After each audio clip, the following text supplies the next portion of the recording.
Durante 50 anos trabalhei na rádio. Foi um sonho de criança que depois evoluiu e se foi desenvolvendo ao longo de toda uma vida.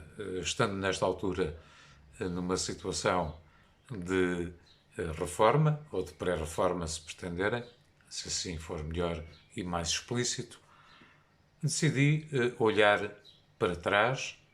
De resto, o que tenho feito num site que é o Canto das Sereias, mas esse envolve não só a rádio, mas todo o meu percurso pessoal de vida profissional e também com algumas emoções à mistura. Mas decidi olhar para trás, para os anos da rádio e para os dias andados nesse percurso. Um percurso que eu amei e ao qual me dediquei profundamente durante meio século de vida. E lembrei-me, há poucos dias atrás, de um episódio muito engraçado, não pelo seu valor absoluto, mas pelo seu valor relativo, que coloca em evidência a estupidez de quem, em determinado momento, nos anos 80, no início dos anos 80, não confundamos com a totalidade da década de 80, mandava e tinha poder de decisão na Rádio Pública Portuguesa em Lisboa.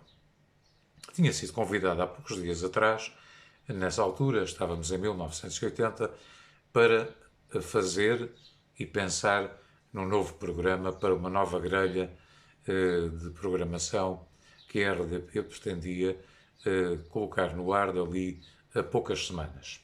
Esse programa iria desenvolver-se entre as 4 e as 6 da tarde. A juntar-se a mim, no pacote dos responsáveis pela realização do programa, estava um velho amigo meu e colega que, entretanto, abandonou a carreira da rádio para se dedicar à carreira de médico, cujos cursos já tinha acabado, o Júlio Carvalhal. Estávamos totalmente de acordo quanto ao tipo de música que pretendíamos trazer àquele espaço de emissão. Era a música dos anos 60, dos anos 70, das grandes bandas, dos grandes intérpretes, as grandes músicas que essas duas épocas nos ofereceram e que foram marcantes para tudo o que se seguiu na música nos anos mais recentes. Estávamos também de acordo que a obra musical emblemática daqueles anos era, sem dúvida nenhuma, o Sgt. Pepper's Lonely Hearts Club Band dos Beatles, que havia sido lançado a meio da década de 60 e que tinha transformado por completo o paradigma da música que se fazia até então, não só no seu conteúdo, nos seus aspectos, mas também no formato. O Lonely Hearts Club Band era um álbum de referência, era um álbum que contava uma história, era um álbum que resultava das passagens pelo Oriente do John Lennon, já trazia influência de música oriental, e era um LP, na altura em vinil, que não tinha faixas musicais, tudo era contínuo.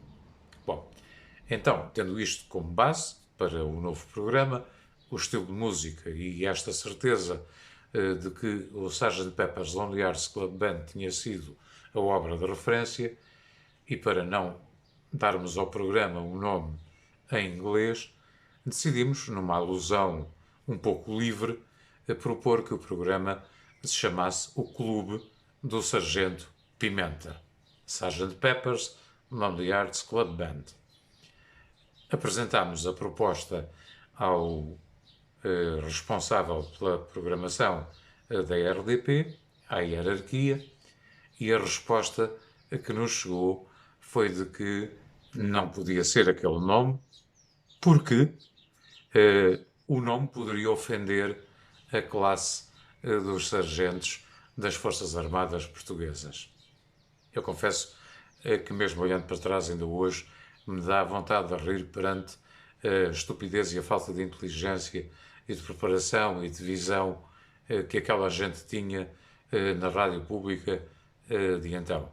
De resto, eu não ficaria por muito mais anos ligado a essa estrutura de emissão, porque os episódios para aqui pouco importam, se sucediam e tudo aquilo era muito complicado.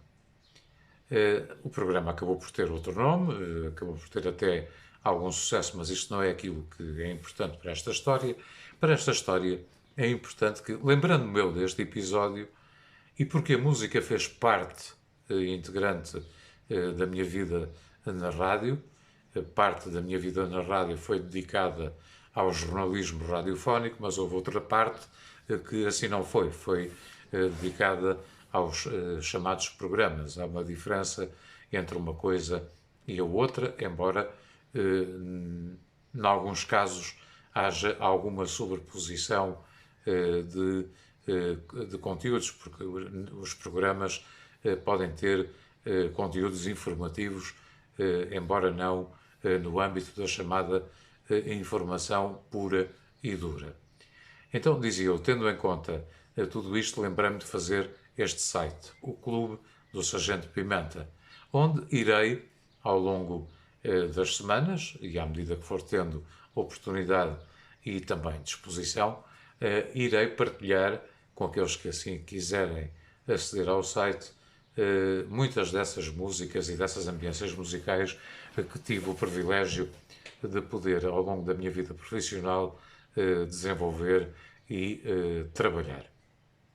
Devo dizer que este é um site aberto, todos podem participar, haverá um endereço eletrónico, um endereço de e-mail para o qual nos podem fazer chegar as vossas propostas, os vossos textos, as vossas sugestões musicais, as vossas críticas e talvez possamos até, quem sabe, criar aqui esse velho sonho do clube do Sargento Pimenta. Estão feitas as apresentações, está feito também o convite para que participem, para que vejam, para que critiquem, para que nos façam chegar as vossas participações. Ficarei grato, mais que não seja pela vossa atenção e, naturalmente, fico à espera que consigamos fazer este clube, que no fundo é um clube geracional e que muitos de nós ainda estamos, felizmente, por cá, bem vivos e com saúde, para podermos juntar-nos não à volta da fogueira no sentido estrito da palavra, mas no seu sentido mais lato, porque a música dos anos 60 e 70 foram um autêntico incêndio do ponto de vista cultural e também do ponto de vista social. Fico então à vossa espera.